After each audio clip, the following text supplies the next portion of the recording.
It's not obvious. If you keep pressing on your fingers can only do one thing, drive you away from the wall. So, for those of you who are working on coming back to the wall in the first place, because whenever you try to push on your fingers, you fall back down.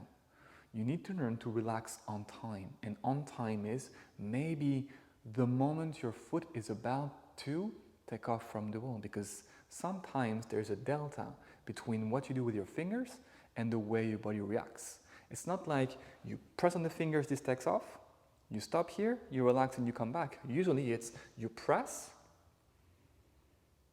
and if you stop pressing here, you will still take off.